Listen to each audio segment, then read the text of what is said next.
हिंदू धर्म में त्रिदेव हैं, ब्रह्मा, विष्णु और महेश। भगवान ब्रह्मा का कार्य था सृष्टि का निर्माण करना, शिव का काम है सृष्टि का अंत करना यानी संहार करना। भगवान विष्णु हिंदू त्रिदेवों में से एक है। निर्माण की योजना के अनुसार वे ब्रह्मांड निर्माण के बाद उसके विघटन तक उसका संरक्षण करते हैं, यानी भगवान विष्णु हमारे पालनहार हैं। भगवान विष्णु के 10 अवतारों को संयुक्त रूप से 10 अवतार कहा जाता है, यानी भगवान विष्णु ने मानव की रक्षा के लिए, प्राणियों की रक्षा के लिए 10 अवतार लिए हैं। उनके 10 अवतारों को 10 अवतार कहा जाता है। जब जब मानव अन्याय और अधर्म के दलदल में खो जाता है, तब भगवान विष्णु उसे सही रास्ता दिखाने हेतु अवतार ग्रहण करते हैं। श्रीमद् भगवद गीता में भी श्री कृष्ण के द्वारा कहा गया है, यदा यदा हि धर्मस्य ग्लानिर्भवति भारत अभ्युत्थानम् अधर्मस्य तदात्मानं सृजाम्यहम् परित्राणाय साधूनां विनाशाय च दृष्टिकृतां धर्म संस्थापनार्थाय संभवामि युगे युगे। यानी जब जब धर्म की हानि और अधर्म का उत्थान हो जाता है, तब तब सज्जनों के परित्राण और दुष्टों के विनाश के लिए मैं विभिन्न युगों में माया का आश्रय लेकर उत्पन्न होता हूँ। अर्थात भगवान विष्णु हर युग में, हर लोक में हमारी रक्षा के लिए एक अवतार लेते हैं। भगवान विष्णु के 10 अवतारों के बारे में हम आपको बताएंगे। आज से हर एक एपिसोड आएगा जिसमें भगवान विष्णु के एक अवतार के बारे में मैं आपको बताऊंगा। तो आज मैं बताऊंगा भगवान विष्णु के प्रथम अवतार यानी मत्स्य अवतार के बारे में। भगवान विष्णु ने मत्स्य अवतार क्यों लिया, आखिर कब लिया और क्यों भगवान विष्णु को मत्स्य अवतार लेना पड़ा, उन्होंने क्या काम करके मत्स्य रूपी का पालन किया। तो नमस्कार, आप देख रहे हैं द तड़का और धर्म की बात में मैं गौरव सिंह आपका स्वागत करता हूं। कल्पांत के पूर्व एक पुण्यात्मा राजा तप कर रहा था। राजा का नाम सत्यव्रत था। सत्यव्रत पुण्यात्मा तो था ही, बड़े उदार हृदय का भी था। प्रभात का समय था, सूर्योदय हो चुका था। सत्यव्रत कृतमला नदी में स्नान कर रहा था। उसे स्नान करने के पश्चात जब तर्पण के लिए अंजलि में जल लिया, तो अंजलि में जल के साथ एक छोटी सी मछली भी आ गई। सत्यव्रत ने मछली को नदी के जल में छोड़ दिया। मछली बोली, राजन, जल के बड़े बड़े जीव छोटे जीवों को मारकर खा जाते हैं, अवश्य कोई बड़ा जीव मुझे भी मारकर खा जाएगा, कृपा करके मेरे प्राणों की रक्षा कीजिए। इतना सुनते ही सत्यव्रत के हृदय में दया उत्पन्न हो उठी। उसने मछली को जल से भरे हुए अपने कमंडल में डाल दिया।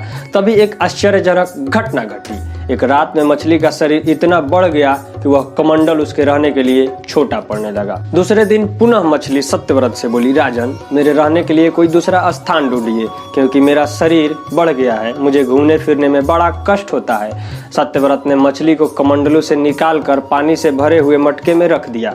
यहाँ भी मछली का शरीर रात भर में ही मटके में इतना बढ़ गया कि मटका भी उसके रहने के लिए छोटा पड़ गया। उसके अगले दिन मछली पुनः सत्यव्रत से बोली, राजन, मेरे रहने के लिए कहीं और का प्रबंध कीजिए, क्योंकि मटका भी मेरे रहने के लिए छोटा पड़ रहा है। तब सत्यव्रत ने मछली को निकालकर एक सरोवर में डाल दिया, किंतु सरोवर भी मछली के लिए छोटा पड़ गया। इसके बाद सत्यव्रत ने मछली को नदी और फिर उसके बाद समुद्र में डाल दिया। आपको बता दें कि सरोवर छोटे तालाब को कहा जाता है। उसके बाद आश्चर्य हुआ, मछली समुद्र में भी उसका शरीर इतना बढ़ गया कि मछली के रहने के लिए वह भी छोटा पड़ने लगा। अतः मछली पुनः सत्यव्रत से याचना करने लगी, राजन, यह समुद्र भी मेरे लिए उपयुक्त नहीं है, कृपया करके मेरे रहने की व्यवस्था कहीं और कीजिए। अब सत्यव्रत विस्मित हो उठे। उन्होंने आज तक ऐसी मछली कभी नहीं देखी थी। वे विस्मय भरे स्वर में बोले, मेरी बुद्धि को विस्मय के सागर में डुबो देने वाले आप कौन हैं? उसके बाद मत्स्य रूपी धारी श्री हरि ने उत्तर दिया, राजन, हयग्रीव नामक दैत्य ने वेदों को चुरा लिया है। जगत में चारों ओर अज्ञान और अधर्म का अंधकार फैला हुआ है। मैंने हयग्रीव को मारने के लिए ही मत्स्य का रूप धारण किया। आज से 7वें दिन पृथ्वी प्रलय के चक्र में गिर जाएगी, समुद्र उमड़ पड़ेगा, भयानक वृष्टि होगी यानी वर्षा, सारी पृथ्वी पानी में डूब जाएगी, जल के अतिरिक्त कुछ भी दृष्टिगोचर नहीं होगा। आपके पास एक नाव पहुंचेगी, आप सभी अनाजों और महत्वपूर्ण औषधियों के बीजों को लेकर सप्तऋषियों के साथ उस नाव में बैठ जाइएगा। मैं उसी समय आपको पुनः दिखाई पड़ूंगा, आपको आत्म तत्व का ज्ञान प्रदान करूंगा और इसी मत्स्य रूप में आपकी रक्षा करूंगा। सत्यव्रत उसी दिन से श्री हरि का स्मरण करते हुए प्रलय की प्रतीक्षा करने लगे। 7वें दिन प्रलय का दृश्य उपस्थित हो उठा। समुद्र भी उमड़ कर अपनी सीमाओं से बाहर बहने लगा। भयानक वृष्टि होने लगी। थोड़ी ही देर में सारी पृथ्वी पर पानी ही पानी हो गया। तब उसके बाद एक नाव दिखाई पड़ी। सत्यव्रत सप्तऋषियों के साथ उस नाव में बैठ गए। उन्हें नाव के ऊपर संपूर्ण अनाजों और औषधियों के बीज भी भर लिए। नाव प्रलय के सागर में तैरने लगी। प्रलय के उस सागर में उस नाव के अतिरिक्त कहीं भी कुछ दिखाई नहीं दे रहा था। सहसा मत्स्य रूपी भगवान प्रलय के सागर में दिखाई पड़े। सत्यव्रत और सप्त ऋषिगण मत्स्य रूपी भगवान की प्रार्थना करने लगे।